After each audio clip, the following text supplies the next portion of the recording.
145.000 Minen. Ihr wird sie allen schaffen. Wenn ihr das erledigt habt, könnt ihr nach Hause gehen. Pas ressortir de là comme on est rentré en tout cas. Parce que bon, moi j'ai pas arrêté de penser à mon père puisqu'il a fait les campagnes d'Italie et tout ça, donc il a pas fait la même chose, mais lui il a presque sauté sur des mines, donc voilà. Sie nicht, dass die dänischen Bevölkerung sie mit offenen Armen willkommen heißen wird. Niemand will hier Deutsche sehen. J'ai failli pleurer 4 fois, mais c'est un des meilleurs films que j'ai vu ici en tout cas. Par rapport au film qu'on vient de voir, ouais, le film il était bien, les images sont très belles, l'histoire elle est bien imaginée aussi, le scénario il est vraiment propre, et puis voilà, hein, franchement bon film.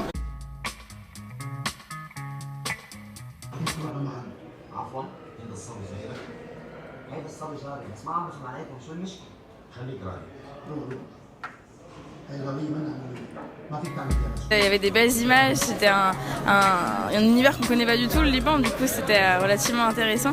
Mais en fait c'est pas du tout notre monde à nous et du coup c'est un peu compliqué de se mettre dedans quand on est vraiment européen et que du coup on n'a pas du tout une culture de ce type-là.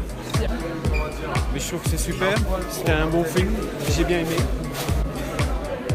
Non, j'ai bien aimé la fin, j'ai trouvé qu'il y avait beaucoup de sensibilité.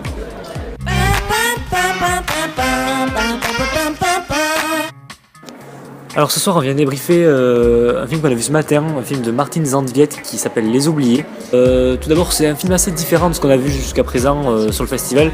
On sent le plus gros budget, un film un peu plus peut-être un peu plus grand public. Les Oubliés c'est vraiment un film qui m'a énormément marqué parce que ça traite d'un sujet que je connaissais pas du tout. Ça raconte l'histoire de soldats, de très jeunes soldats allemands qui sont envoyés par leurs tortionnaires danois et qui sont chargés de déminer les plages danoises qu'ont garni de mines les nazis pendant l'occupation. Certains diront que c'est un peu commercial, peut-être, mais en tout cas il y a une tension pendant les 1h40 du film. C'est un film qui maîtrise très bien la tension. Qui tient en haleine vraiment jusqu'au bout. Bon, pour un peu plus négatif, c'est un film assez attendu, assez téléphoné on va dire dans ses actions et dans sa trame, on sait à peu près ce qui va se passer dès la première minute, mais ça enlève pas grand chose au plaisir. C'est une ambiance très particulière. Un vrai bon moment à l'image de ce qu'on a vécu sur le festival jusqu'à présent. Les images par contre sont elles vraiment magnifiques, des images très, très lumineuses, très douces qui contrastaient vraiment avec le sujet extrêmement dur et noir du film. C'est un film qui sort le 25 janvier 2017, début 2017. Je pense qu'on peut parier sur un vrai bon succès, un vrai gros succès commercial parce que ça allie toutes les recettes du succès sans pour autant être un film totalement vendu. Nous sommes la librairie de Chalon et nous ne pouvons pas passer à côté d'un événement tel que le festival War on Screen sans y participer. On présente une sélection qui est en accord avec la programmation du festival.